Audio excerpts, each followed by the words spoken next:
Today, we celebrate Spearline's multi-million euro investment in its new headquarters in Skibbereen. Very welcome.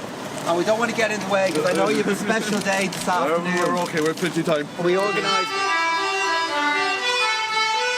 We're extremely lucky to have Spearline come and base themselves in Skibbereen.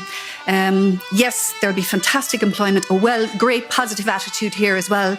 But we also owe them a huge debt of gratitude for ensuring the preservation of this hugely important building. And Spearline is a classic example of companies that we love working with and companies that have the ambition to grow. An international company based out of Skibbereen, a company that has more than 50 people based out of here and several other people based around the world. We now live in a world where there's a global connectivity. That's why I'm so pleased to open these offices officially. Innovation is a critical part of Spearline and what we want to achieve.